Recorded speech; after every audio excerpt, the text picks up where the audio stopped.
Bonjour, class. Guess what? We are starting our last unit. Dun, dun, dun. Unité 8, bonnes vacances. All right? What's ironic about this unit is we are talking about vacation. So if you look at what we're going to be studying this unit, we're going to be talking about how to plan a trip, how our method of travel is going to be, whether it's by train or plane. We will be doing some geography, but then the big grammatical concept we're doing in this unit is we're going to learn future tense, okay? So to start us out, we're going to go ahead and turn the page. You should all be on page 434, and on Google Classroom, I have written out en français some reading comprehension questions based on this text, okay? If you would rather just go through this reading on your own and answer the questions, I'm totally fine with that. But I'm going to read through this. I highly recommend you at least listen to this for a little bit so that you can kind of remember some of this French, and I'll also kind of help you as we go through it, okay? So what we're doing is really an introduction to this unit. The title of this lesson is Les vacances et les voyages. Okay, so travel and vacation. All right, starting out with our little cultural moment, les grandes vacances. Now, grandes vacances is like summer vacation, which makes sense, right? Big vacation is your summer vacation. Les grandes vacances commencent en juillet et finissent en septembre. Pour beaucoup de Français, c'est la période la plus importante de l'année. Les adultes ont 5 semaines de vacances payées par leur compagnie. So think about that. 5 weeks of paid vacation. So obviously the French are big fans of this time period. Okay? Pendant cette période, ils ne restent pas chez eux. Beaucoup quittent les villes et vont de préférence à la mer. D'autres vont à la campagne et à la montagne où ils font du tourisme vert, c'est-à-dire des excursions dans la nature. Okay? So obviously, depending on your preference, some people go to the sea, some people go into the mountains to experience nature. All right? Numéro 1. Le 1er juillet, le 15 juillet et le 1er août sont les jours de grand départ.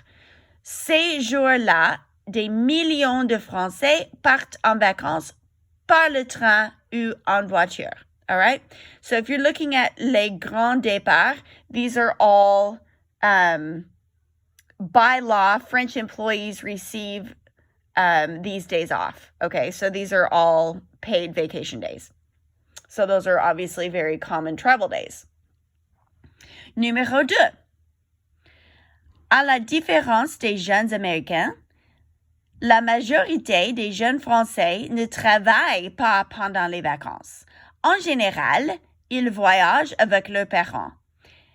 Les plus jeunes vont en colonie de vacances. Les colos ou centres de vacances sont organisés par les écoles, les municipalités ou les entreprises où travaillent leurs parents. En colonie de vacances, les jeunes pratiquent toutes sortes de sports, natation, voile, canot, etc. All right, so if you're following along here with what I just said, these, if you think about a direct translation, a colony of vacation, these would be like summer camps, okay? So a lot of young kids will go to different summer camps that are either organized by schools or by the government or by the companies that their parents work for. So these are different summer camps where they can learn all kinds of things, okay? Makes me think of like 4-H or something like that, or church camps. All right, numéro 3. Où loger pendant les vacances? So if you're looking at that sentence, où, where, loger, would kind of looks like lodge. So where do you lodge yourself, right? Or where do you live during vacation? On peut aller chez des amis. Louer, which is to rent. Louer une villa ou aller à l'hôtel. Une autre solution extrêmement populaire en France est de faire du camping. La France est le pays d'Europe qui a le plus grand nombre de terrains de camping. 9000 au total. En général, ces terrains de camping sont très bien équipés. Certains ont une piscine, des terrains de sport, des salles de jeu, et même des restaurants et des boutiques. All right? So lots of people enjoy camping. They are some of the best equipped camping sites in Europe, where they have great things like swimming pools, sports terraces, games, even restaurants and shops. All right? So here's an example here of a camping site that is near the sea. Okay? All right, next one, numéro 4. Sorry about my shadows here. Okay, we'll move up this way, see if that helps. Une auberge de jeunesse près de Mont-Saint-Michel. Chaque année, des millions d'étudiants étrangers visitent la France. Ils viennent principalement d'Angleterre, d'Allemagne, d'Italie et des États-Unis. Beaucoup sont logés dans des familles françaises. Ceux qui préfèrent voyager peuvent aller dans les auberges de jeunesse. Ces auberges offrent un logement qui est bon marché et relativement confortable. Un autre avantage important est qu'on y rencontre d'autres jeunes de tous les pays du monde. All right? The translation of une auberge de jeunesse is a youth hostel, all right? So this is really popular in France, where young people, you've heard probably of people backpacking across Europe.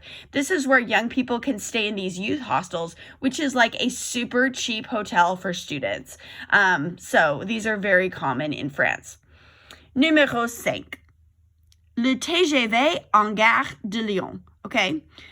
This is, you can tell by the picture here, this is a train station. The TGV is like a high-speed train. Pour beaucoup de jeunes américains, le train est le moyen de transport le plus pratique, le plus économique et le plus rapide pour visiter la France et les autres pays d'Europe. En achetant un Euralipass, ils peuvent faire un nombre limité de voyages dans 17 pays différents. All right? So you can buy a train pass where you can travel all over Europe. Pretty cool.